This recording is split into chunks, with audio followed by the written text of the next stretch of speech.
I welcome you to a new edition of our cooperation with the Liebling House, and it's great to see you in Tel Aviv. Hello to Tel Aviv. We can all see you. My name is Andrea Jürges. I'm the Deputy Director of the German Architecture Museum, and I welcome you to a new discussion between Frankfurt and Tel Aviv tonight on the topic of urban kibbutz. But before we start, I would like to take the opportunity to say a few words to our current situation of the world. We condemn the atrocities conducted by Hamas and by the government of Israel against civilians. We wish for both Palestinian civilians and civilians of Israel a safe and healthy environment. We are not in a position to guarantee this, unfortunately. What we can do is that we continue our long-standing cooperation with the Liebling House. And I'm very happy that we continue this cooperation, and welcome to everybody here tonight. Sharon, would you like to take over, and then Marcus can say a few words? Yes, please. Andrea, thank you so much. So, welcome to the first session of Urban Kibbutz. Tonight marks the opening of a 4-part hybrid PechaKucha series, exploring the challenges of urban housing in the Twin Cities, Tel Aviv, Jaffa, and Frankfurt. However, we cannot start the series without addressing the spirit of the time in which the core values we stand for as a society are being violated. The values of freedom and safety on both sides, Israel and Gaza. Less than a week from today, we will celebrate the Jewish New Year, and I want to begin by wishing all of us peace and freedom wherever we might be on this planet. In regards to our topic, every human soul should have the right to be safe and have a roof over their head. This is what Tel Aviv as a liberal society stands together with our partner city for, Frankfurt. So for the new year, may there be peace. May the hostages be freed and reunited with their families, and may the people of Gaza be able to be safe in their homes. In regards to the topic today, this was the insight that we would like to send to you, Frankfurt. And moreover, Frankfurt and Tel Aviv both face similar issues: rising housing costs, growing social inequalities, and unstable rental markets. These challenges call for new approaches beyond standard housing models. In these times of crisis, more than ever, we feel the need for a strong community that builds resilience. With the ideology embedded in the spirit of the kibbutz and the principles of resource pooling, igu mash'abim in Hebrew, we wish to explore how these ideas can meet the needs of the society today. As a matter of fact, when I look at the Liebling House and the creative cultural scene and community around us that steps in and out of the house every day, I cannot help but wonder how they manage to stand the cost of living, especially when in Tel Aviv rent alone often exceeds 70% of one's salary. We live in an age of digital transformation, more connected than ever, yet often more isolated. This is exactly when the human need for community and belonging comes most essential. Community is not just a social or spiritual experience, it's also an economic strategy. Pooling resources, sharing space and support can lower the cost of living, strengthen our sense of security, and build resilience in the face of economic, social, and environmental crisis. This is why we, the Liebling House, see cooperative housing not just as an economic solution, but as a driver of urban resilience. And this is why we launched this collaboration with you, Frankfurt, to study, test, and adapt models that could make housing more affordable, communal, and sustainable here in Tel Aviv and in Frankfurt. But first of all, I wish to thank our partners from Frankfurt for standing by us in these harsh times.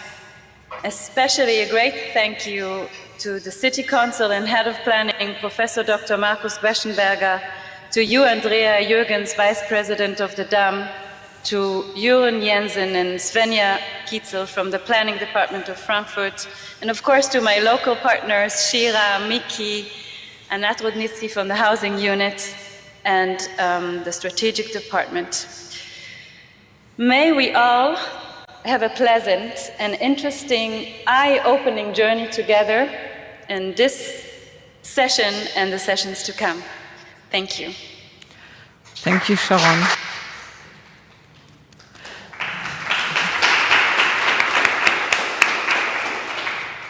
I now welcome Markus Gweschenberger, Head of the Planning Department in Frankfurt, for a few opening words.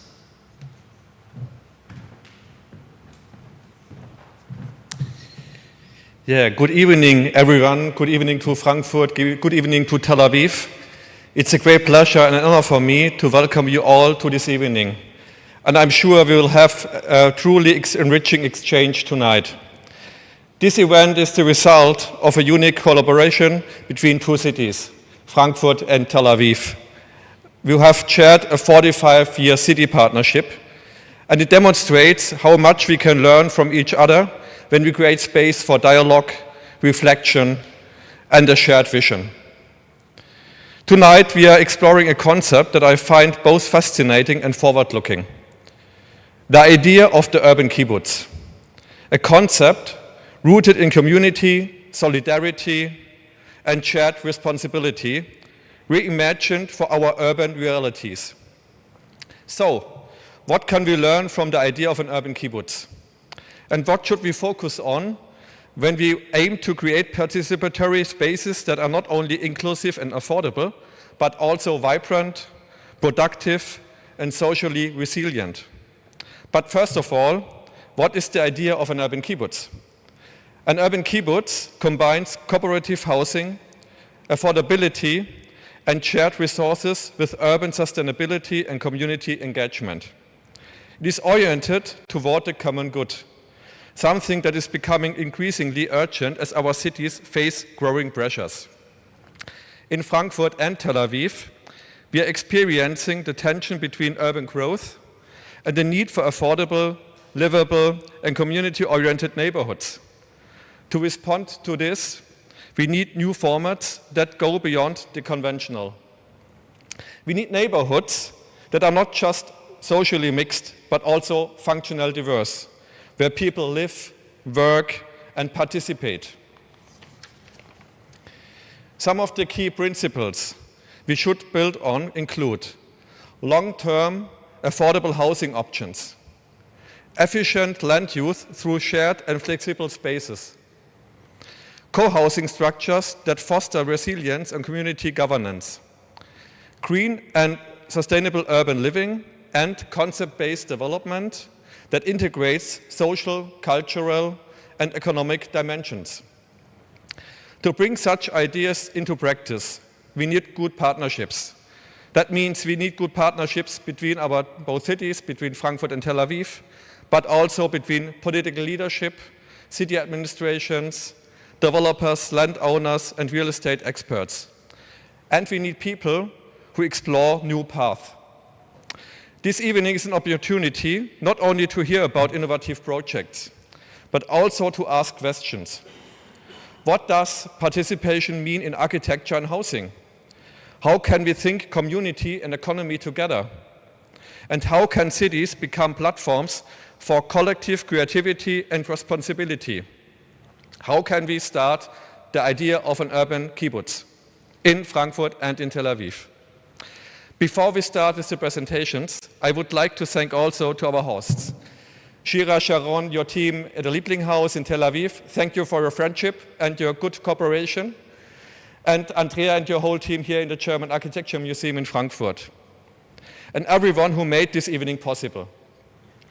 I'm very much looking forward to hear the presentations and learn more about projects in our both cities, in Frankfurt and in Tel Aviv. And I hope we will all leave tonight inspired to turn bold ideas into reality. Shalom.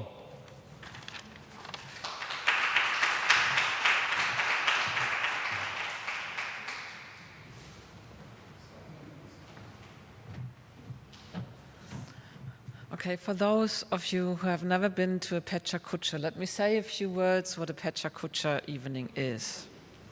The shortest possible way to hear about different topics. It's an invention from Japan. It means, I forgot the meaning, but the principle is you see for each presentation 20 slides. Every slide will be shown 20 seconds.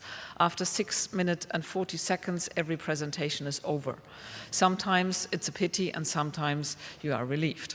Of course, we have excellent speakers here and it's going to be interesting. And I welcome you to this PechaKucha format. And I hand over to Sharon to announce the first speaker, if he is there or she.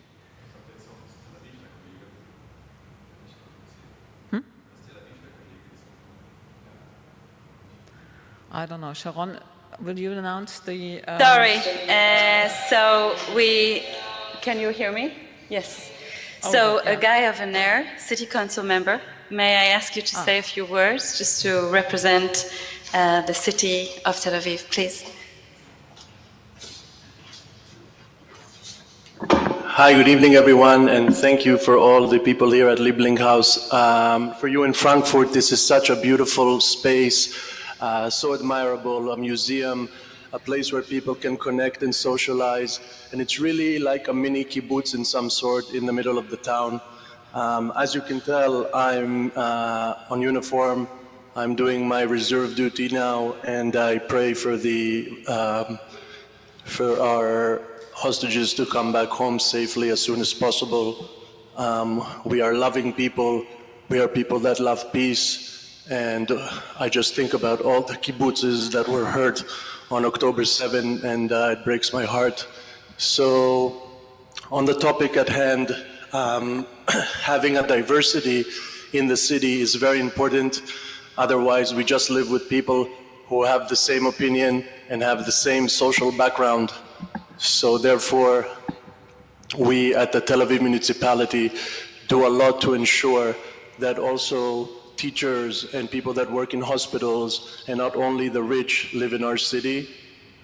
We try to give them housing, and we're doing a big effort in that sense. And I'm very happy to be here in this event where we kind of open our minds and think together about solutions and how we want our city to look in the years to come. Thank you very much, Frankfurt, and thank you very much, everyone here.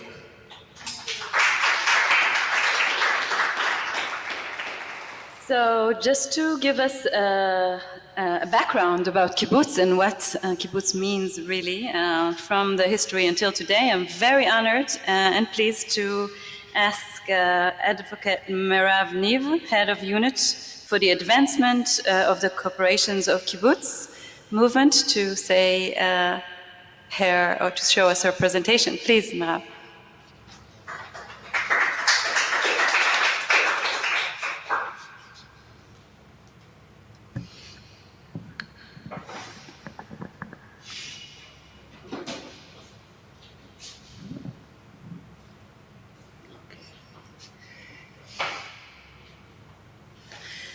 Well, the year is 1909. 12 young pioneers come from Europe and arrive at the shores of the Sea of Galilee.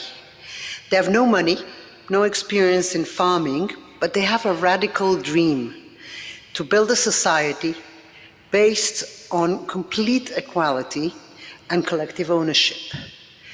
The principle was basically simple: from each according to his abilities, to each according to his needs. No private property, no hired labor, all decisions made democratically. It wasn't an agricultural village, it was a social experiment. Today, this social experiment combines tradition with cutting-edge technology.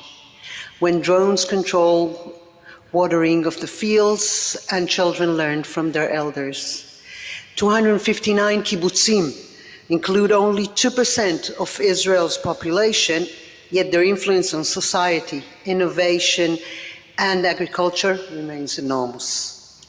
Education in the kibbutz isn't just school, isn't about math or physics, it's about community, it's about belonging. Children grow up together, learning not just math, but cooperation, democracy. Culture is not about entertainment, it's about tradition, it's about partnership, it's about social bonds. Sorry. These moments create shared identity and reinforce the values that hold the community together through good times and bad times. Healthcare, elder care, supporting family in crisis. These are not just government services, but community commitments. The kibbutz creates safety nets, ensuring that everyone, and basically everyone, can be included. Diversity becomes a source of strength, not division. Look at this dining hall. It's just not a place where people merely eat. It's a place where in its surrounding, you will find the kindergartens, the clinics, the office, everything. That is the center of life. And people live in that center, communicate in that center. That is intentional community design. The same way that accessibility. The kibbutz creates environments where everyone can participate, children, adults, people with disabilities. And when you look at the kibbutz, at the sphere of the kibbutz, you see the way that the private mends with the public, where your private home mends with your community center, with the economic center, with your business and your social. Look at the way that the house mends with the park. Alongside it, or right next to it, and continuing, you will see the way that you combine your private life, your personal life, with your community, which just hangs behind that lawn and trees. Democracy, we were talking about that. Democracy is an essential part. Kibbutz members decide on everything, from business to social life to way of life, everything that has to do with money, with norms, with the future. And their responsibility is by acting, not only by raising their hand. Responsibility is something which is both internal, within all members of the community, not internal community, not only members of the kibbutz, but also the immediate community, but also the surrounding community, the environment, the sustainable life that enables the kibbutz to continue from 1909 up until now and still flourish.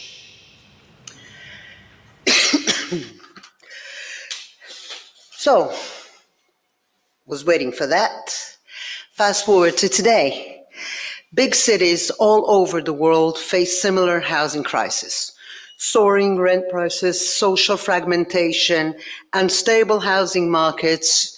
Young people cannot afford having a home of their own, and communities are isolated. Does it sound familiar? This is where the urban kibbutzim come in.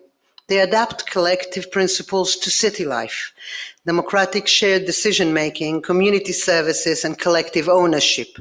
They prove that kibbutz values can work even in urban density and complexity.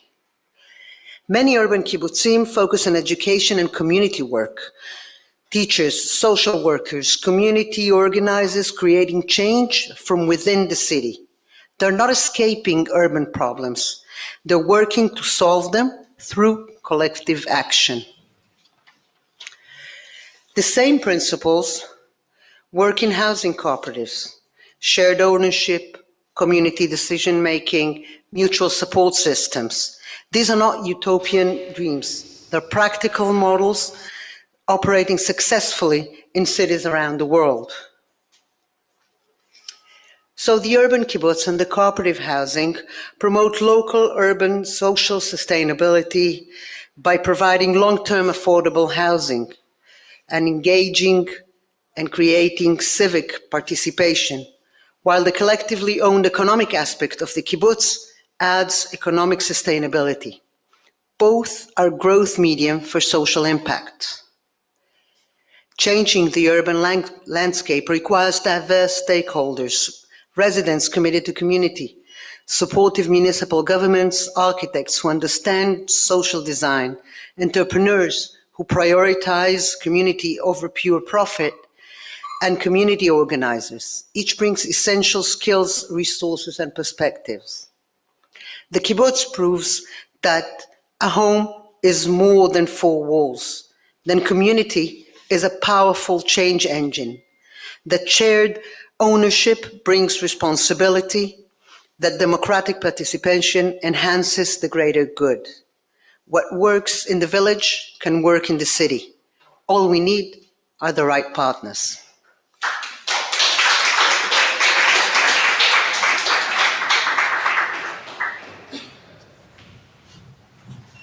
Thank you, Merav. That was a brilliant introduction. Yes, introduction. And that's a tall order we have to try to achieve. Thank you very much.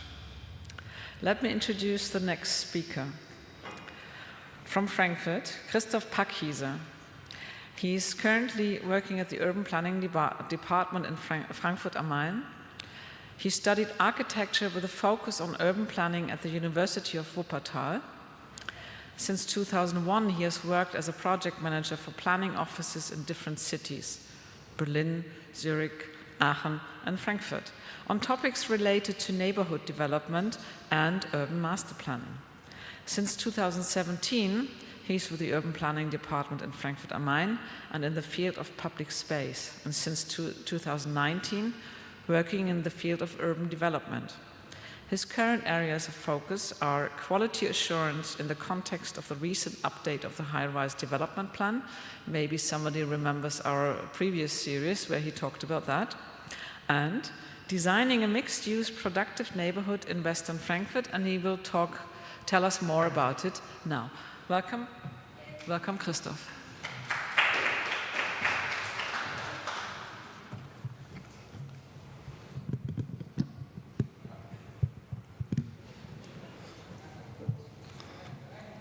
Okay, hello everybody. The Gutleut-West Productive Quarter aims to demonstrate how the common good and mixed use can serve as drivers for future-oriented urban development. With this presentation, I would like to give you a little insight into the plans, so far an outlook at what we can expect. That's no, das ist keine Folien. Okay, danke. Yeah, it's all live. Yes, you can. Yeah. Well, as you can see on this first slide, oh well, it's just moving on. Okay. No way. Okay. Here you can see like the potential of the quarter, which is diversity, and with despite or perhaps because of the proximity to Frankfurt city center, the area is now home to large brownfield sites and underused buildings, and these are evidence of decline of manufacturing industry.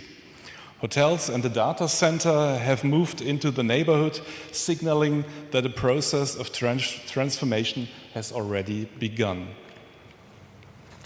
The Leipzig Charta sets an agenda for just, green and productive cities.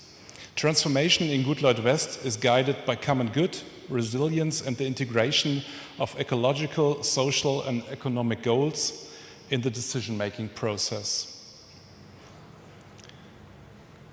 The new buildings are designed as mixed-use buildings combining workshops and commercial uses on the ground floor with offices and apartments on the upper floors. Roof gardens contribute to promoting biodiversity and ecological qualities. Self-organized common housing projects are showing new ways in which residents can live in a cooperative and affordable way. These projects promote social interaction and shared responsibility and strengthen the social fabric of the neighborhood. Gutleut-West is home to craft tech, a technology-supported form of craftsmanship that combines traditional handiwork with digital manufacturing and technology. This makes the district a hub for creative production and technical innovation. The new type of buildings illustrate the integration of commercial production activities into ground floors.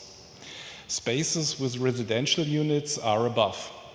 This approach limits land use while maximizing urban quality by creating space for a diverse population and also supporting local businesses.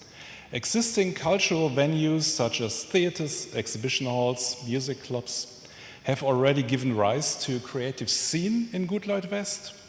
As recognized catalysts, they help to strengthen the identity of the community and stimulate social interaction.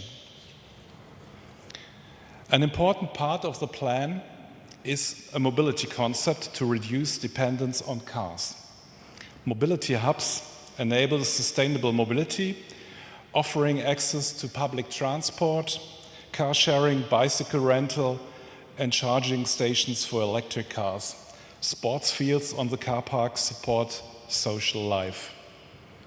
The development is based on a comprehensive and participative process with residents, businesses, planners, the cultural and social institutions, workshops and dialogues ensure that the new district meets the needs of local people. The participation process includes neighborhood events, walking tours, discussion groups and cooperative planning. This strengthens social networks and promotes local identity.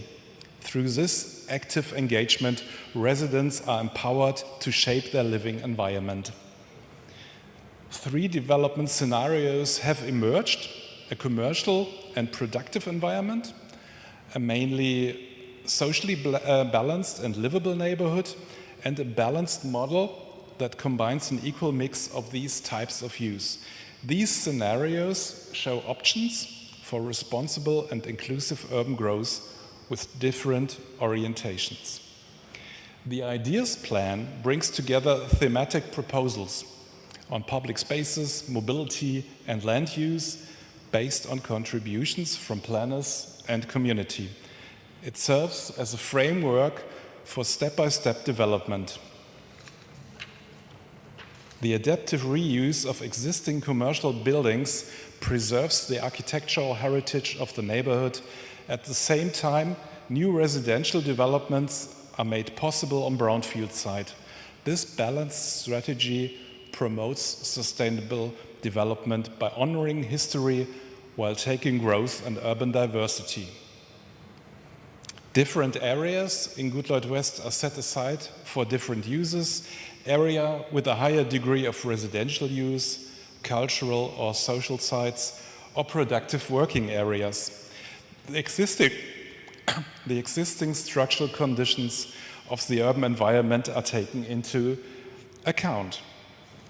Innovative land allocation models give priority to concept quality and public benefit over highest bidder.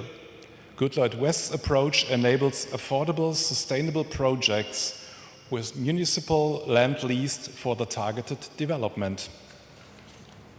And this project is special, highlighting the creative reuse of buildings. A former high bay warehouse will temporarily become a city theater and later be turned into a campus with workshops, rehearsal rooms, offices, enriching the cultural and economy of the neighborhood. And we end with Adolf Meyer's old Bauhaus kindergarten, which almost was demolished, but is now to be renovated, located in the park. It will become a community center, an expression of respect of cultural heritage and the common good in the spirit of the New Frankfurt movement. Thanks for listening.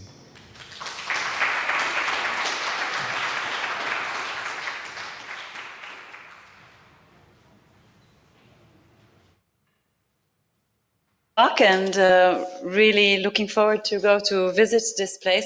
It looks amazing. Now I'm happy to welcome Keren Orkin. She's from Yad Architects. She's an architect and landscape planner. The topic of her presentation will be Mifras Urban Collective, building a home. Keren Orkin is a partner in the firm, and she has been practicing landscape architecture and urban planning for over 40 years. And Keren herself is also a Kibbutz member, so please. Okay, good evening. I brought my prop. I begin with a quote from a well-known and beloved children's story by the renowned poetess Leah Goldberg. בעמק יפה בין כרמים ושדות עומד מגדל בין 5 קומות, ומי גר במגדל? Roughly translated, amidst vineyards and fields in a beautiful valley stands a 5-story tower, and who lives there? So begins the true story of the Mifras Urban Collective. In 2006, 8 young idealists joined forces and began discussing ideas for a way to live together. They talked and discussed and talked about how and what were the different ways they could realize their ideals. They lived separate apartments in an affordable lane in South Tel Aviv, making it difficult to realize their joint values, and so began their journey to find a place to build their collective home. And in 2014, they made a strategic decision to choose an urban surrounding as opposed to a rural kibbutz to create their permanent home. All through 2015, they searched and unfortunately couldn't find in Tel Aviv an affordable option for themselves. They searched urban renewal projects, the possibilities of adapting an existing building. They checked other available formats and still could not. They began looking outside of Tel Aviv and found an unbuilt property in the Kiryat Shprintzak neighborhood in Haifa. In 2016, they purchased this property and became joint owners, here celebrating in their favorite pub the most uncommon form of urban ownership, joint urban ownership. They began to create a legal and economic model for their collective. They moved to Haifa and rented apartments in their future neighborhood and began implementing the involvement according to their shared values. They taught and studied in the local, and their children studied in the local schools. They started a special daycare center in the nearby forest. They created a poetry center in Talpiot Market. They taught gender equality in the local kindergartens. They begin to make the plans, and now there's a due disclosure. The daughter of 2 of the founding partners of my firm is a member of the Mifras Collective. The collective's ideologies are not foreign to our office and its planning processes. So together with us and their group, we talk about planning. What is the environmental issues addressed? What sustainability aspects? How should the unbuilt areas of the property be utilized? What shared activities require what kind of shared spaces? How do they address physically the subject of equality in an urban building?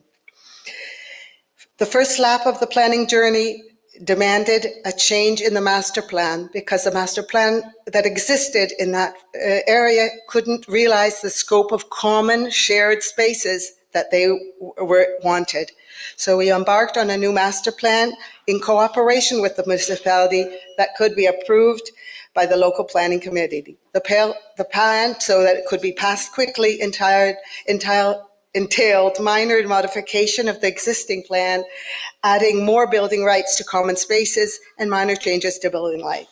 Then we began planning the home itself. What approach to do with what the contractors do, or to make something that it suits their group. In other words, enabling to have a maximum uniformity on the outside and as maximum flexibility in the inside. Similar layout principles were used. The main facade facing southwest to utilize the winter sun and summer breezes while allowing modifications to individual apartments. The most important part involved planning the shared spaces inside and outside. The stairwell acts as a vertical street connecting all the common spaces, the front and backyards, the lobby, the activity room, the rooftop, and the utilities. Joint utilities. The stairwell, well lit by natural light, creates an informal meeting place as well as enabling the children a safe, independent movement between apartments and common spaces, as well as providing a well-used play space. The rooftop, usually privy only to penthouse owners and utilities, is collectively owned here and used to enjoy the sunset, throw a party, and meet at the community cafe. Even a pool was constructively taken into consideration. The entrance lobby, along with the usual functions like mailboxes, etc., serves as a library and a playroom in various forms, costume party, for example, shown in the pictures, or even a quick snack with friends. The activity hall, which is connected to the lobby, enables the use for formal and informal group activities, holiday dinners, group decision meetings, playrooms, and even allows watching the Eurovision contest together. That's the picture in the left. The outside spaces are a vital part of the collective, including the outdoor holiday celebrations and, of course, pizza anyone. Backyard serves as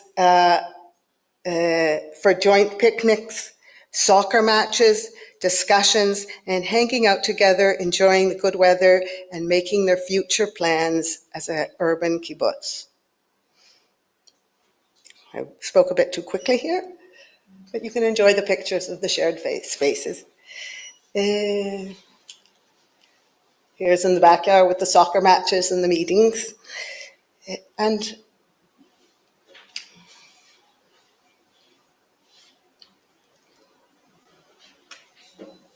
here you will see now the Mifras house in a moment. Now with 17 older idealists, 14 children, 4 dogs, and 1 cat. Here it is. And to paraphrase the beginning of this talk, בהר יפה בין בתים ושכונות, עומד בניין בן 6 קומות, ובבניין חיים עד היום חברי מפרש חיי שלום. On a beautiful hill, among neighbors and friends, a 6-story building stands. There the Mifras collective finally have lease to live together a life of harmony and peace.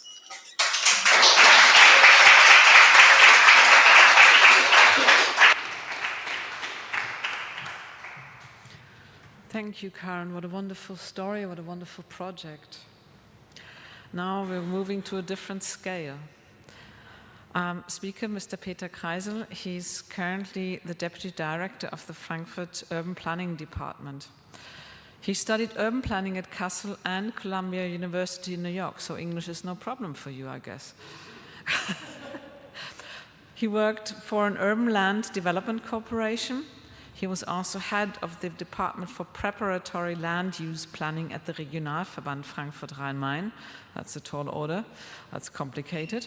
And his current area of focus is the quality assurance in the context of the recent update of the high-rise development plan, together with Christoph, but of course, designing a mixed use, that was designing the Stadtteil der Quartiere in Frankfurt.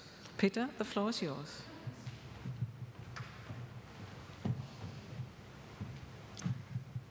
Yeah, good evening, everybody. I was asked to share some thoughts about Frankfurt Northwest, the new district of neighborhoods, already in planning and shortly be delivered by the Urban Planning Department. So we hope. And yeah, if you think about the broad picture of Germany, we could state that we have more an even, quite balanced development pattern in the urban arena. So that we are known for, but there are trends towards spatial polarization. So we have some booming metropolitan areas in the west, and shrinking areas at the east, with the exception of Berlin and Dresden. So here in Frankfurt, we face classic urban growth issues. So where can we find development plots for housing, for example? Is that brownfields? Is that densification? Is it the rounding up of existing neighborhoods? How can we scale up and how can we maintain the necessary infrastructure? And how can we deal with the environmental impact? So all these questions were raised at the strategic plan discourse in 2014, and we wanted to cope with that in a more integrated, holistic manner. And one solution is probably to extend the city against all odds. So the city council ordered a feasibility study in an area in the northwest of Frankfurt with around 550 hectares. And the big pro for this site is that there is a light railway system already projected so that we can come up with transit-oriented development. Are there challenges? Yes, plenty of them. You see a few of them: power grid, magnetic field, future modal split, climate issues, sponge city, to name a few. So what's our vision for this development and what's the desired future? So the desired future is a version of a circular city, a district of neighborhoods structured by greens for about 70,000 inhabitants, approximately 7,000 flats. And if you go closer into the urban design, we now talk about 3 neighborhoods with complete infrastructure. So number 1 and 2 are schools, 3 are so-called CYC hub, whatever that is, you will see soon. Number 4 are green fingers in urban parks, and 5 is the so-called co-productive landscape. So what's a CIC hub? It's simply in combination, Christoph showed already, of a mobility hub with a community center and probably some technical facilities needed for a neighborhood. So that can be the central place in a neighborhood. Here you see an example from Hamburg already. And another idea is to overcome the functional divide within our neighborhoods. So bring in manufacturing, digital production, and workshops in the city again and combine them with special kinds of housing like co-housing, like boarding houses and so on, and to have them lively and mixed use. Co-productive landscape. This should be a combination of community gardens, of agricultural land, of ecological functions we face there, and especially also recreation facilities like sports. So if you talk about the co-productive landscape, you talk about the future of farming. And here you see some of the farmers. So what will be their economic future in the area? Will be they partners of the development? What are their constraints for agriculture in the future? And to be honest, they are also very influential landowners. So we have a vision. And if you want to calculate the cost of the development, to come up with planning law, to schedule the phases of development, then you have to do the donkey work of coming up with a plan. And then you have a plan, and how can you deliver the plan? How can you implement it in a situation with more than 300 plots, with a huge amount of landowners? So will they opt in? Will they be part of the show? Will they support the idea? How can the city realize their goals? The goals, the triangle all politicians love. It's very nice though. And are these really goals? Can you ever fulfill a just city? Can you ever fulfill a green city? So if you can't, they are mere principles, not goals to reach. And they are not new. Here you see the garden city. Even the garden city at its time found a solution for these questions. And the big thing is they did that on the district level and they did it on the regional level. And we know that Ernst May, for example, was heavily influenced by the Garden City with his Trabanten City concept. So there are conflicts in there. It's not that easy to find the holy grail of our local sustainability balance here. So there are conflicts. There are ongoing conflicts in urban politics and conflicts in regional level. So Ludwig Landmann, 100 years ago, was the Lord Mayor of Frankfurt, and he had the insight that the fate and the future of Frankfurt was highly interwoven with the one of its neighbors, something we nowadays call an urban agglomeration. So decision-making for Frankfurt Northwest, as we had to realize in the last years, is a multi-level governance issue. And we came up with all the facts you need for proper evidence-based decision-making. So now it's up for the city council to choose. And in the moment they choose, we have a land trust. We can finance the development of Frankfurt Northwest. But there's more at stake than financing the new development. We are simply talking also about the ability of the local political system to deliver. Thank you.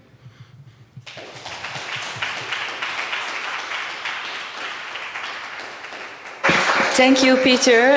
That was a great insight on a more global level. So it's really something we strive for here in Tel Aviv as well. Our next speaker is my colleague Yael Arweil. She's a faculty member of architecture and town planning in the Technion IIT. Yael is an architect and an associate professor, and she leads the Housing Lab, focused on history, future of housing. And she's a member of the Israeli Young Academy Steering Committee. She holds a PhD in architectural history from the UC Berkeley, and she is an author of many books.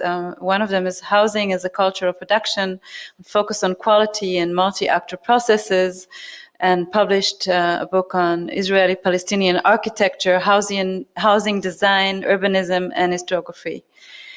She has a lot of roles. One of them is also being the co-chair of Docomomo Israel and the leadership in Coast Action on Mass Housing.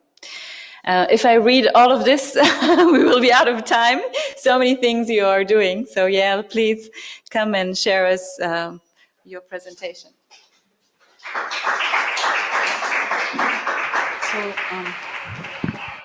Thank you, and I'd like to start with thanking all of the organizers of this fascinating discussion.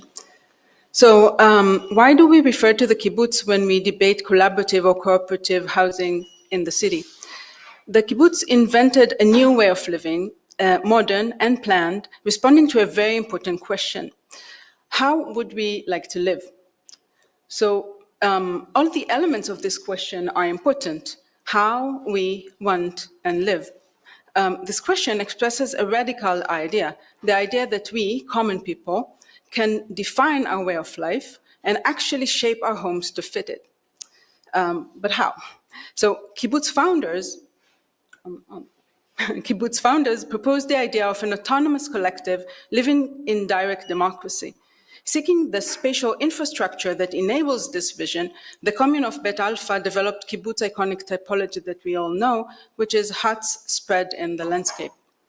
And this architecture without precedent demonstrated the relationship between form and content, the fundamental design principle of modernism in architecture, planning, and landscape. Yet, is this the only form that enables collective living in a direct democracy? And we've already seen suggestions that the answer is no, right? So for a decade, I researched the Be'eri housing estate in Tel Aviv, which is a 13-dunam block comprising 2 towers and 2 blocks, 5 parks, including a main park, pedestrian streets, 2 parking lots, and an inner road. So all of this is one shared estate, if you will. Unlike public housing designed for immigrants and workers by public institutions, Berry was market developed for the emerging urban middle class in the 60s. Commercial ads marketed private apartment amenities and vast shared spaces as dual qualities, and the dwellers chose to live there. Legally, this is a single shared house of 192 private apartments with equal ownership of the block. This raises a number of really important questions. Where can one park their bicycle? Can one feed street cats? Can you throw a birthday party on the lawn? And generally, how are decisions made? So Berry was designed for that. It was designed by an architectural supergroup that included Sharon, Idelson, Carmi, Meltzer, and landscape architect Yalom. We don't really know how they managed that, but and they explicitly aimed to build the new brutalist ethics of traditional community in a modern environment. This challenge that many new brutalist estates famously failed to achieve. So considering the three elements of the estate, urban block, architecture, and landscape, the team designed shared spaces that require ongoing democratic negotiations among the residents as a means to consolidate a community out of them, the Berry community. So urbanically, we identify the block-sized estate as an adaptation of Tel Aviv's urban home block by Geddes. Berry block design keeps the ratio of built to open space in a block, pedestrian lanes and service road, and a main park. The architectural team analyzed the features of the densified home block as apartment houses gradually replaced detached houses. They modified scale, density, and architectural vocabulary to maintain the spatial principles that create this autonomous urban community. Maintaining some core principles with a different form. Landscape design includes a gradient of parks and passages, producing a distinct setting for each building. So we have street-level block versus an elevated recessed block, and a street-level tower versus a recessed tower. So we have kind of four instances. All of our structures are connected by pedestrian paths to the estate's main park. The design allows residents to segment the shared estate operationally in order to make small-scale decisions, such as gardening style for each small park and decisions about the entries. It enables subcultures in the democratic management of everyday life. The architectural design involves distinct facade separations between block entries, which contribute to the perception of each as a distinct unit of the estate, a sub-community with stakes in the adjacent shared spaces. Spatial segmentation produces diverse everyday practices. Some entries use the threshold as a sitting area for families, while others ban it.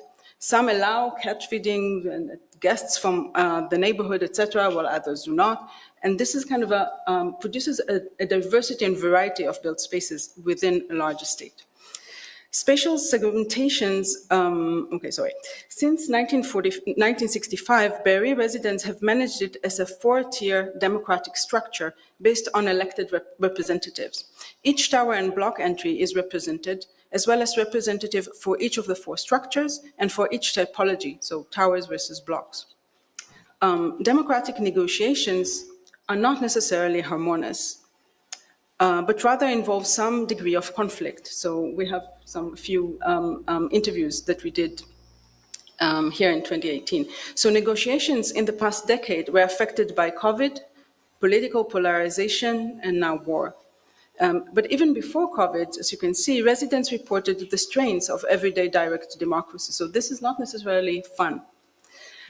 During lockdown, negotiations intensified, while at the same time showcasing the community's resilience.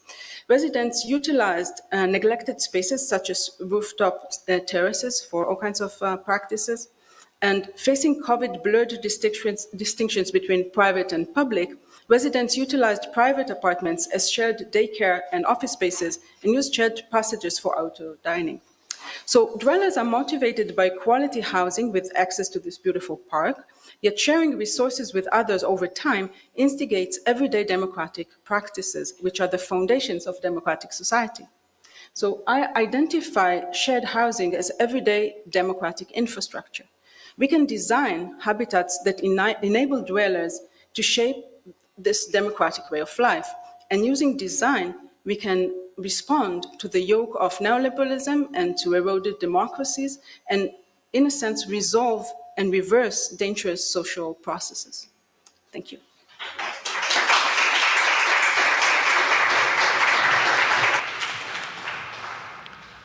I definitely need to visit Tel Aviv one day to see all these great projects, and I probably need 2 months at least. Thank you very much. Yeah. So, let's talk about shared housing in Frankfurt. I welcome Beate Steinbach. She's an expert in housing development for the common good. She's a former employee of the city of Frankfurt and responsible for concept-based allocation procedures.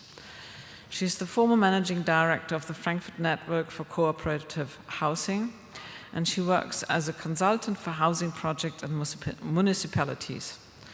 She has personally realized cooperative housing projects. And I say welcome, Beate, the floor is yours.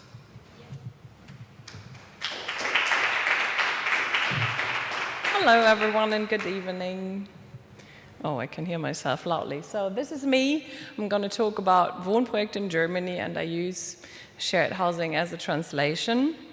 As you could hear, I realized one of the housing projects, and I worked in this field. And you'll see I'm very close to the presentation of Karen before. She talked about the project in Tel Aviv, and I'm going to talk about Frankfurt, but it's similar. So when we talk in German about housing, shared housing, we use several words. I collected it here for you. They all mean a bit different, but more or less the same thing in the end. I often use Wohnprojekte, and when we talk in English, I often say shared housing, sometimes cooperative housing. It means more or less the same, and I will jump between the words, and the others did before, so I'm quite happy that it's fine, I guess. I talk about Frankfurt today. We have, as you can see in maybe a second, I'm too fast. We have more than 30 housing projects in Frankfurt, all over the city, and I'm going to talk about one specific. And they all share the same values. They, in comparison to the Kibbutz, have also democratic values. They're non-profits.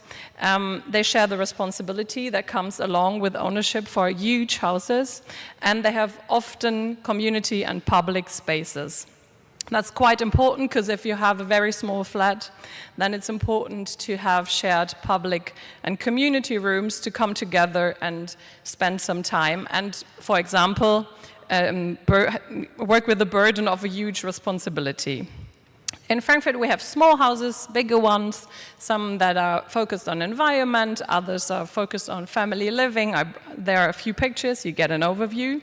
And many of them are organized as a Mietshäuser-Syndikat. I mean, there's no translation. There are, but it's really shitty, so I stick with MHS. It's a form of a collective formed with an association and an LAC, and the idea is that the people who live in houses, they own these houses, and I mean, they own it, they can do whatever they want to, and they have this huge responsibility to do good things. Especially this part has high democratic values and makes every decision together. And they have the idea that they never want to sell their houses again. They want to take it off the market. And one of these projects is Nika. It's in the city center of Frankfurt. And in a few seconds, you're going to see the building. The people bought it from the city in 2017, in the end of 2017, and they moved in 2019. The whole renovation costed 3.6 million euros, and until the beginning of 2019, there lived 42 people together. And special about this project is that they share more or less everything. I'm going to show you what they share. One special thing is that they have a shared system on the rent. If you own a lot of money, and if you have high income, you pay a lot of rent. If you don't, you don't. And I think that's very similar to the kibbutzi idea. They teared down everything, more or less. Some of the pillars were still there. You can see here, it was a lot of construction. And then they moved in 2019, and they live on each floor with 7 people in shared flats. And that's quite special, because often housing projects in Germany are constructed in the form that you have your own flat and you have shared spaces, but here 7 people, each one has one room, and everyone on this floor shares kitchen and living room, bathrooms and everything. But moreover, I mean, you have here a little inside. Moreover, they have the whole ground floor as a public space. And this is a space where the neighborhood comes together. And as you can imagine, the city center of Frankfurt is quite busy, so it's often needed to come together, to have a place for example, social counseling and things like that, and you'll find it in Nika. But when you offer so many things to the neighborhood, you also need spaces that are only for the residents. And I created a little list with things they were able to build. And they have one whole floor together on the top floor for the community, with an office and a huge space to come together and celebrate. You can see the preparations on the roof terrace come together. They have a guest room and also a sauna and 2 rooftop terraces, because they decided that the most beautiful and representative spaces, they should be for the community. Because if you put it in the basement, somewhere hidden, no one will go there. You need a place where you come together and spend good time, and the focus should be on the community and the shared time and the good times you have together. So you see in snow, in summer, they're always there on the rooftop terrace. I think I try to make a conclusion and don't go deeper into this room thing. Share it and you can have everything. This is what Nika thinks and what the people from these shared houses think. They put their money together and they could afford rooftop terrace, sauna and whatever they wanted. But with this sharing comes a lot of responsibility. You have to bring money together for this project, 3.6 million euros. You have to do all the normal things that you have to do to run a huge house. And it's a lot of responsibility that you only can manage if you do it together. You need a democratic system, a decision-making system, so that you do not struggle in times like Corona, lockdown, stuff like that. But for me, I think in all the projects I saw and worked with, it's worth it, because there comes a very, very good form of living with a high standard, a lot of community learning, because you always learn something from others, and a high quality in living together. There are a few other people after me, but I think it's maybe an in-between conclusion before the next people tell their stories. It's useful and it's worth it to put all the effort into it. Thank you.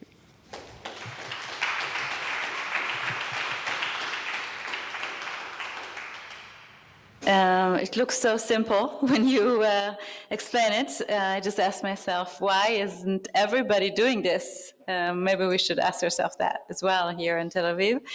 Our next speaker is Anat Barcainovo, also a colleague and a friend, and she's the owner of a social urban planning practice and a doctoral candidate in the Department of Geoinformation at the Urban Planning Department of the Ben Gurion University.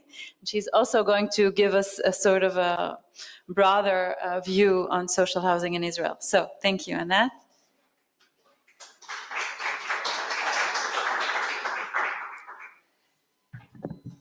Hi. My research looks at clusters of shared housing communities in cities and how they shape urban space.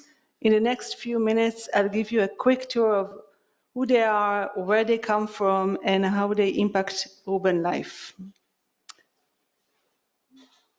So, what if housing wasn't just about rent and square meters, but about meaning and community?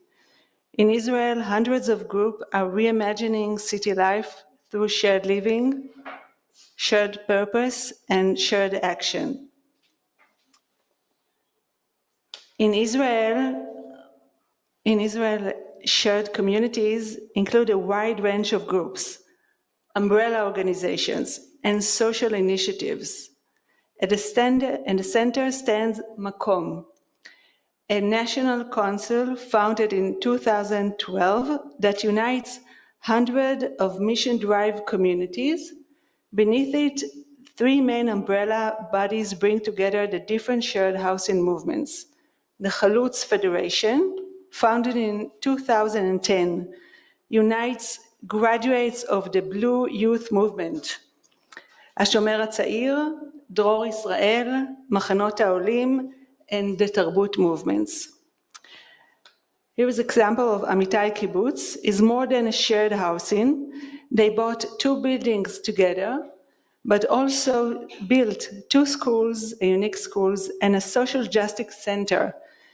It's a community that lives together, educates together, and drives change. Behind the educators, kibbutzim, many groups chose their own path. Some walked away from the youth movements, others started from scratch. Together they came from the circle of groups, a colorful mix of families, students, seniors, and activities, each shaping community life in its own way. Independent community each carry their own mission. Senior groups fight for dignity in old age. Green in the City promotes sustainability in Harish. Migvan in Sderot build the resilience through education, but without umbrella organization, they struggle to secure a permanent home. The kibbutzim movement isn't only rural anymore. It's now embraced new urban kibbutzim. One of them is Kibbutz Maaseh, born in 2019 from HaShomer HaTzair graduates. About 100 people raising kids and living in different cities, but sharing one vision, to combine community solidarity with education, cultural and social justice. This is a shared housing communities in Israel, thrive in a rich ecosystem. At the center is Makom, the national council that links mixed to drive. Okay. In Israel, shared housing communities turn values into action. They open schools, grow community gardens, and run social justice centers in the heart of cities. They organize events for the release of hostages, join protests for democracy and against the high cost of living, and even lead Jewish Arab political list. Together they model an urban life that is cooperative, caring, and impactful. In today's tough Israeli reality, those communities are the salt of the earth. By choosing to live together, they find the strength to volunteer, to educate, to protest, and to act, turning shared living into a force for a better society in Israel. Thank you.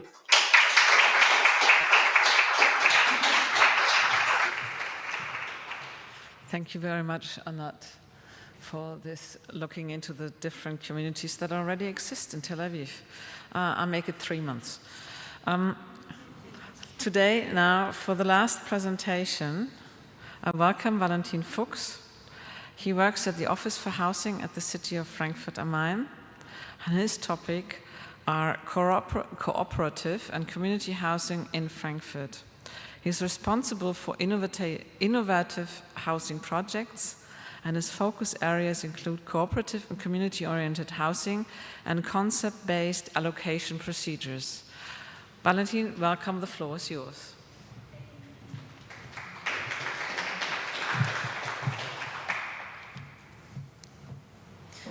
Yeah, thank you very much. Thanks for the invitation. I'm very honored to present here tonight. I'm from the Municipal Office for Housing Issues, and in the unit that I work for, we wonder a lot about the rental housing market and what is going on there sometimes also.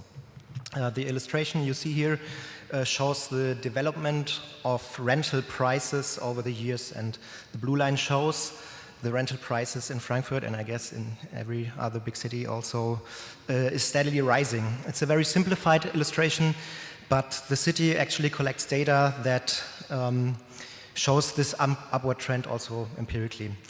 Let's take a look on how housing works as an investment. Building or buying a house has a fixed price, which is spread out over a certain period of time. And the difference between those investment costs and the rental price is the profit that you can realize in the housing market. Now, the question that we ask is there any possibility to soften this straight-up development and make the curve more flat? Because the rising rents, of course, are a major burden for many people in Frankfurt. And one strategy that is widely applied is the subsidized housing. And developers receive a subsidized loan that covers part of the construction costs. You see it as a green bar. And in return for those specific flats, the rents are limited to a specific rental price. Now, one problem, however, is that the conditions for these programs only apply for a specific time, and after the time the price restriction ends, which is normally 20 to 30 years. And after that, owners are free to adjust their rental prices to the market conditions. So it's a short-term strategy to provide affordable housing, but in the long run it does not really affect the price stability on the market. So another concept that I want to promote is the cost-based rent. And basically the idea is, why can't rental prices just be based on the actual cost that is needed to build a house? And you can see it here as the red line. So once the investment costs have been paid off, you can also start to reinvest the rental incomes to other projects that are oriented for the common good. Now you may ask, fine, good idea, but who actually builds houses if there is no financial incentive? And I think the question is legitimate because in fact many people see the profit as an incentive to build houses in the first place. But in fact there are many organizations and peoples who actually want to build houses with no financial incentive, and one of the best examples is the cooperatives. It's a democratic form of enterprise that is not profit oriented. On the slide you can see one of the first buildings in Frankfurt that has been built by a cooperative 120 years ago, and today cooperatives own a couple of thousand flats in Frankfurt. Another example is the community housing. That's what Beate was talking about. It's a growing scene of people who want to live together and share spaces, and of course are not interested in making profit. And those people unite and found their own housing projects. So the question is not who wants to build houses if there's no financial income, it's more how do we find them? And in response to this question, the city of Frankfurt started the concept-based procedure, or Konzeptverfahren, about 10 years ago. And the concept-based procedure is a great possibility to allocate public real estate to developers in a way that is oriented to the common good. Normally, real estate or public real estate must be given out for the best price, but the concept-based procedure allows it to give it away for the best concept.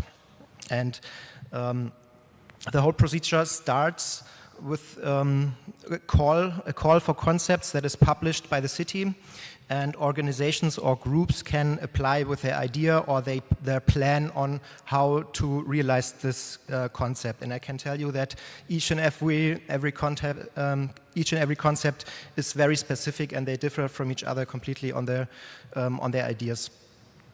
The evaluation is based on minimum criteria that the concepts have to fulfill. One of the minimum criteria is, of course, the rent strategy for the common good that I was talking about. But there are also community benefit criteria like ecological, social, or urban planning criteria.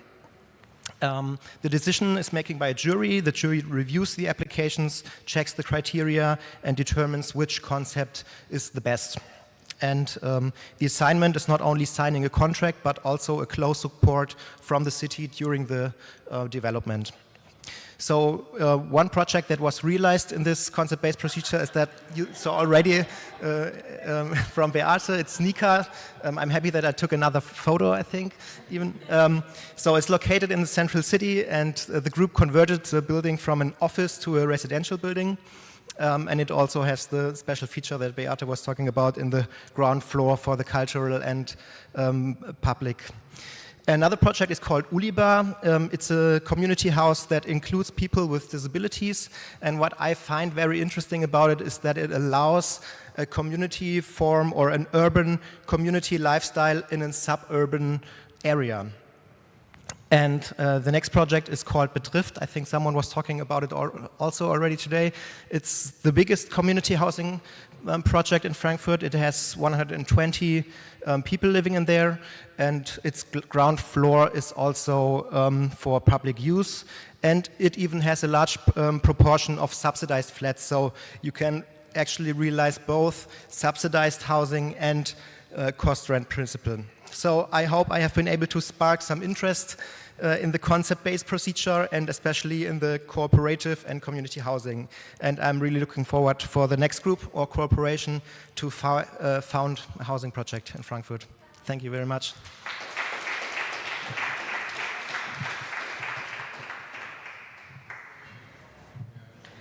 Thank you, Valentin. That was a parforce. I love your presentation. It's fantastic. I mean, you can read it even from the last row. It's very well understandable. There's not too many words on it. Perfect. Brilliant. So take an example on that, everybody, whoever does presentations, including me, of course. So Sharon, there we are. This is our first PechaKucha of the urban kibbutz topic. What do we think? Right. So when we curated this, Andrea and myself, we thought that the first part, which is today, will be a more sort of overall, introduction to the topic of communal housing, as this topic is really, really big. We started to talk about it, and we saw, of course, also with Annette and Mickey and other partners, that we have a lot of topics to talk about, and it's a quite broad perspective that we need to research in order to really understand what it's all about. So I'm very happy that today we could see an overview of so many different topics and understand where this idea of communal housing is really in Frankfurt versus in Tel Aviv. I think we do have a lot of different sort of angles to what it means to do communal housing. We saw that there's so many also big, like you say, in terms for the idea of how to bring a community together and how to live together. So for me, it was a very good overview, and I'm very much looking forward to dive into our other topics, which are going to be the more spatial, like architectural forms of communal living, and then we're going to have a more community-based understanding of what it means to build affordable housing, and the last one will be the financial part, which you just gave a very good introduction to with the last presentation.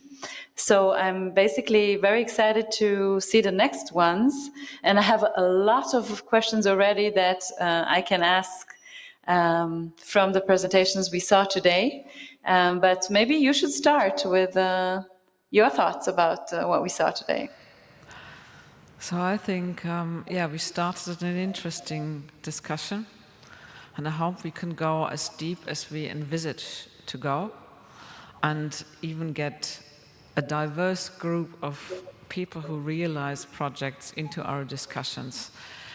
I think, from my point of view, we here at the museum, sometimes we always manage to interest architects and urban planners. The investors and developers are not as often in our audience. And I hope that in this cooperation and giving us more time to delve into the different foci of this topic, we manage to also attract those, and so that they open up to discussions. So the finance discussion is going to be the last one, gives us the most time to get into this. And so it's going to be an interesting journey. We just started it today, and I'm happy that we did. And it's always a pleasure to see the different perspectives of how we in Germany approach these topics and how you in Israel approach these topics. Because I realized, I mean, you told about it, that your affordable housing, the time span is only 5 years. And we moan about the 30 years time span. And I just heard that Hamburg now extended this period to 100 years. So there is some kind of development. So maybe we need to invite Hamburg next to our financial discussion.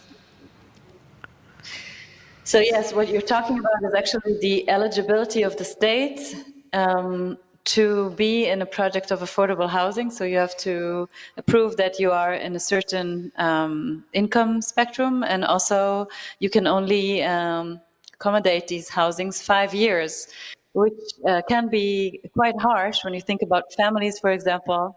What happens if you put your kid to school and then you have to switch the neighborhood? So these, of course, are topics that we should really dive into. Although I would like to say that Tel Aviv also is doing work, and Anat here is the representative of the housing department here of the municipality, which wants to research different, perhaps, strategies of affordable housing that can be developed. We have a long way to go, but maybe we can also learn from your ideas, where protagonists create a group together, like a Baugruppe, and present their ideas, like you showed us in the last presentation. In a sort of open call for best practices of urban social development. So I think these ideas are something to really investigate when we look to how to do affordable living here in the city of Tel Aviv.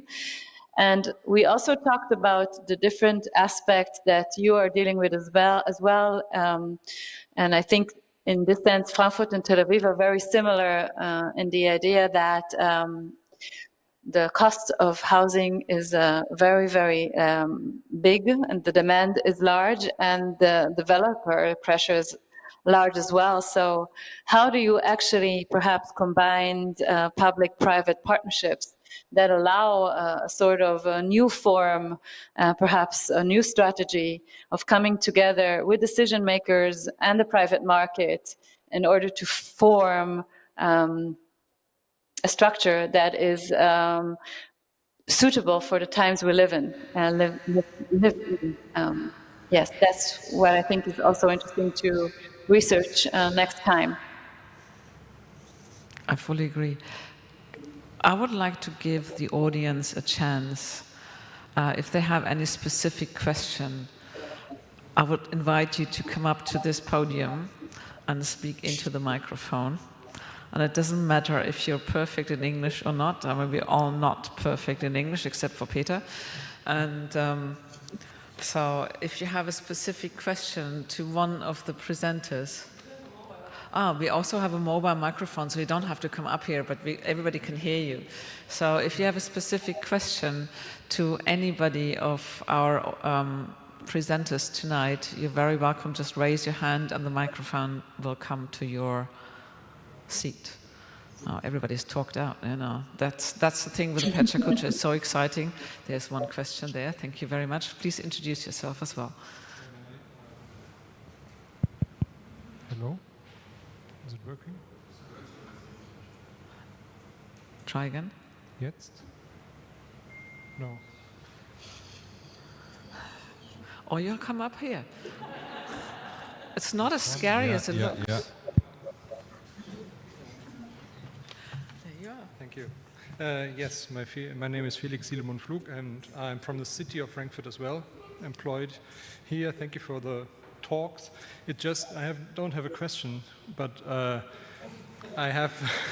I just want to announce especially for the audience here in Frankfurt, but you are free to book a flight and come to Frankfurt on Saturday. There's the so-called Infobörse for gemeinschaftliches Wohnen on Saturday. I'm not well prepared. We have no flyers with us.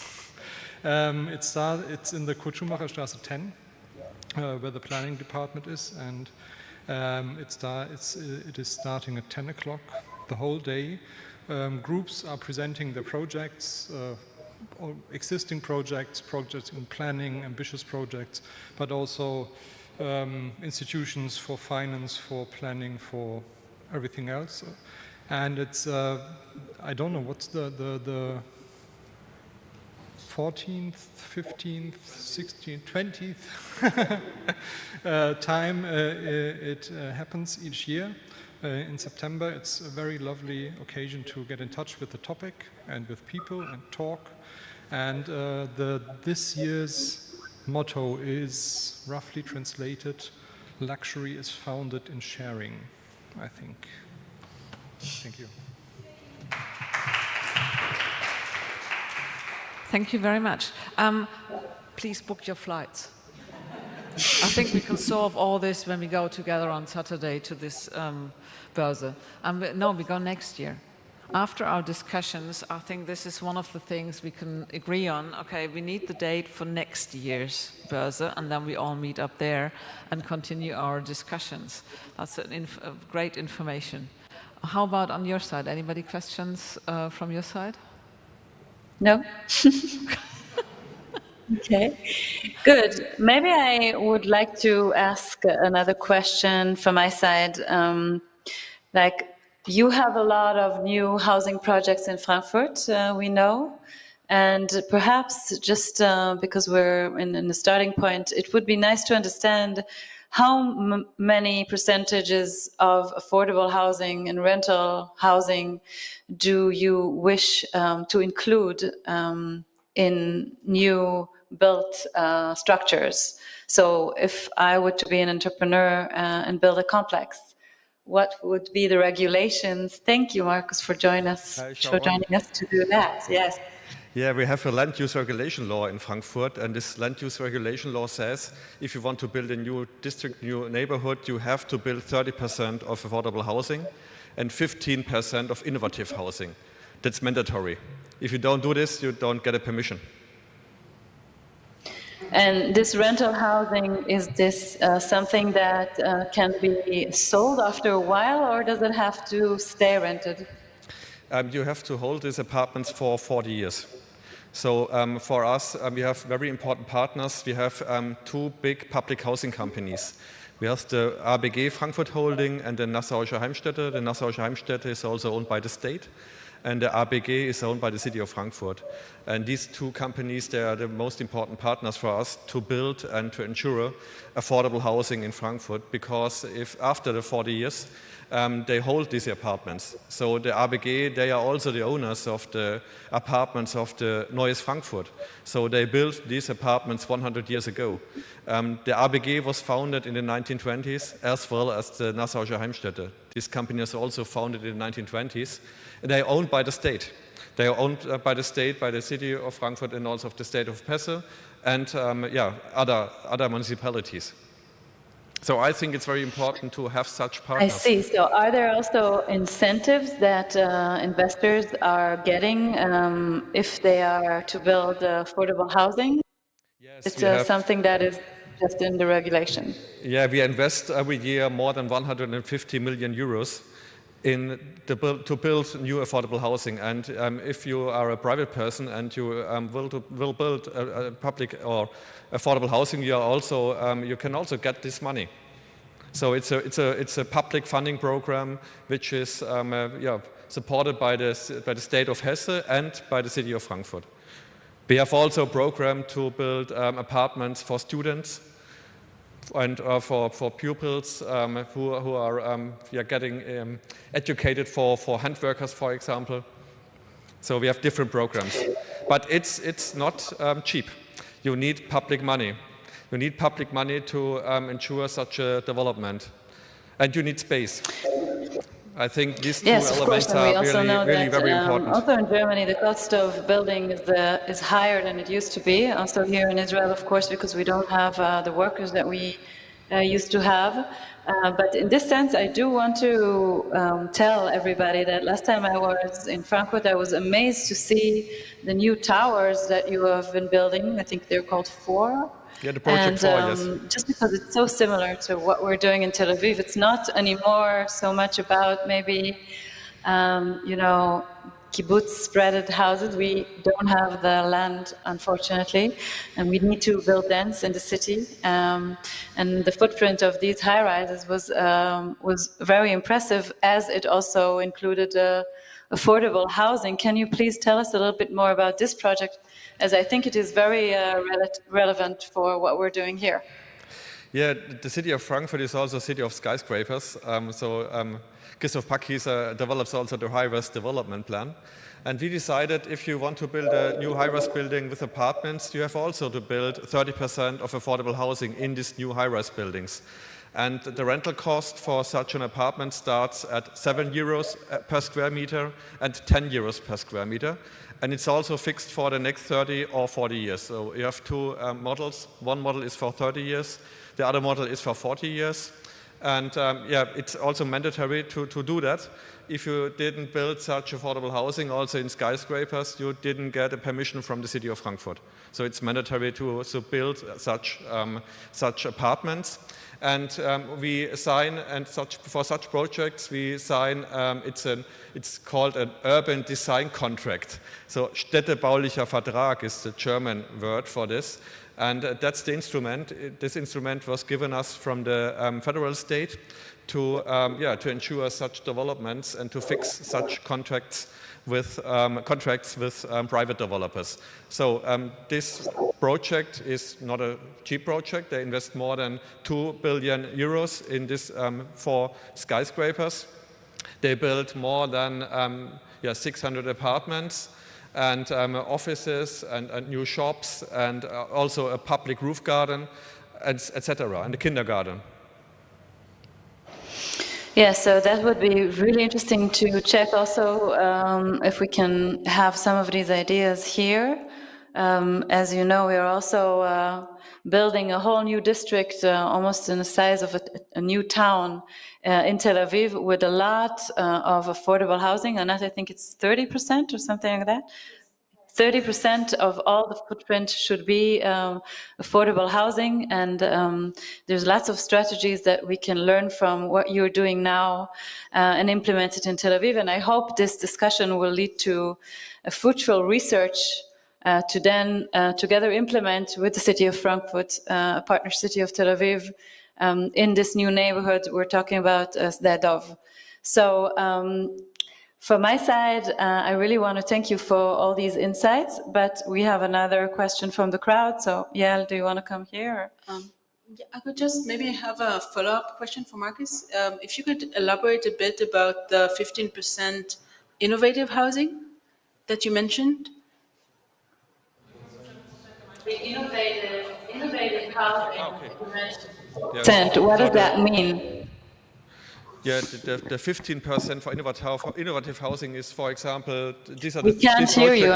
Now we can. Okay, now. The 15% of innovative housing, these are such projects like Beate showed us.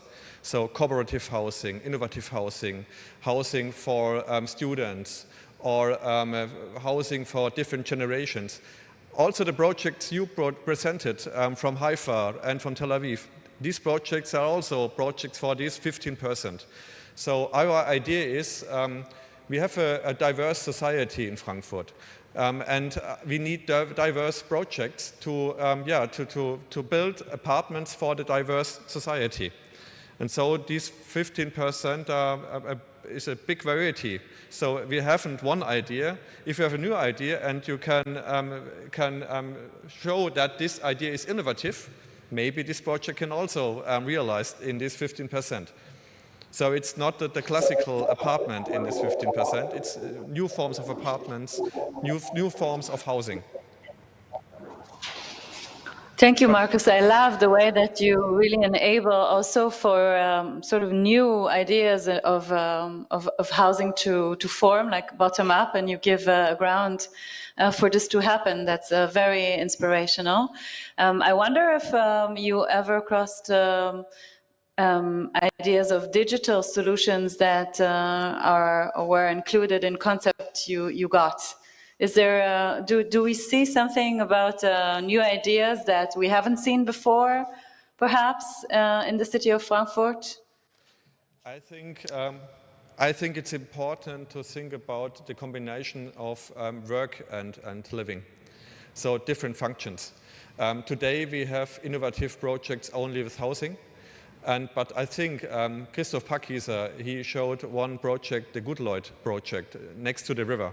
Or Peter Greisel showed the project we developed now, the new district of neighborhoods.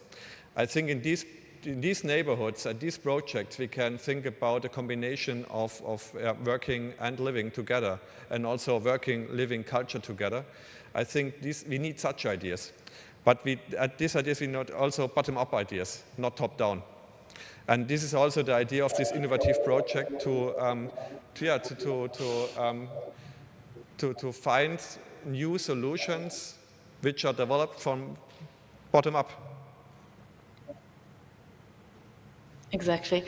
Okay, that answers my question. Thank you very much. I think also in Israel we have ideas that start to emerge, and I hope we can find suitable speakers that will present them to you as well, to inspire you like we did today with our kibbutz ideas.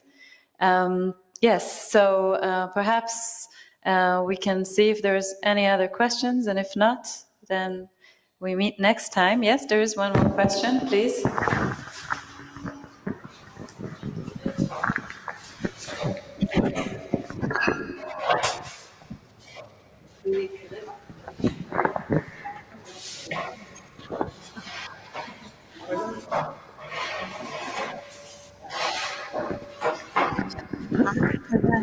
Thank you very much. My question has to do with how you define affordability. There are different levels, I would imagine, in government as to how you decide very low income, moderate income, workforce housing. So I thought you could speak to that a little bit. It would be interesting.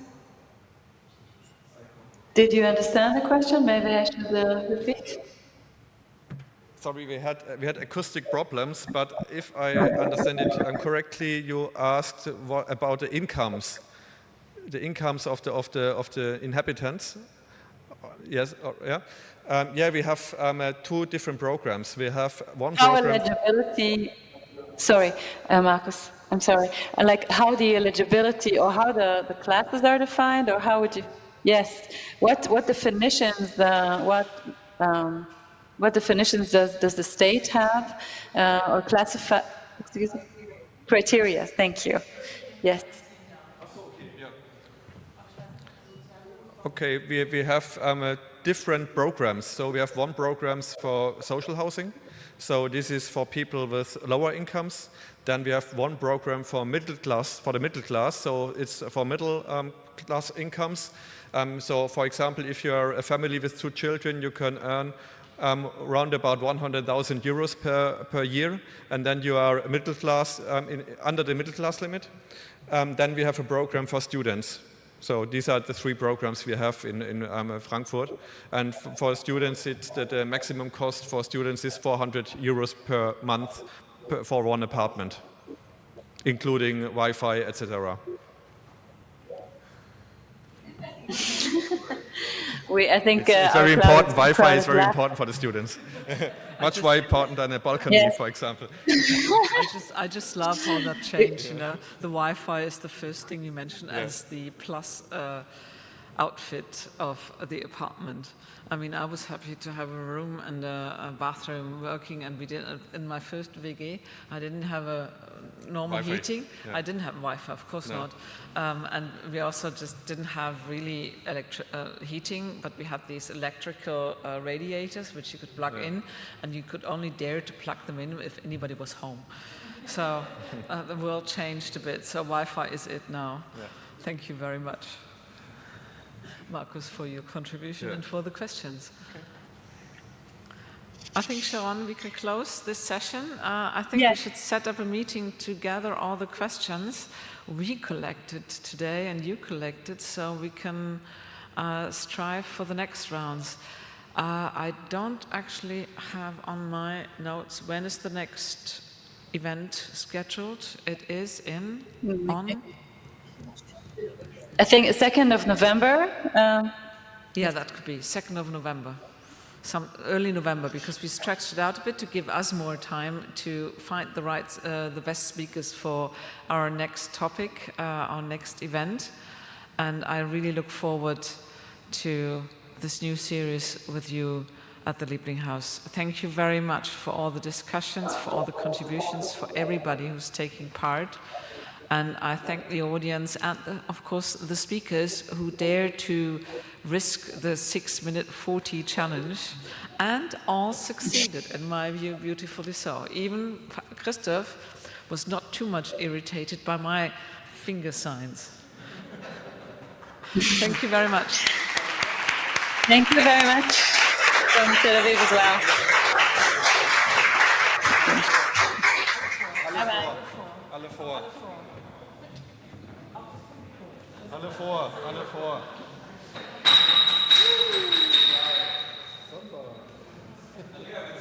Come closer, So- everybody. So all the speakers, maybe you can come forward as well. Yael, Mael, So we have almost the entire audience. There's a few shy ones. the audience as well. So we have the audience and the speakers, and we all say hello to Tel Aviv, to all of you, because we share the same challenges and the same chances we have, hopefully, and I hope we will find opportunities to meet in Frankfurt and in Tel Aviv. Bye-bye. Have a nice evening. They're also coming there.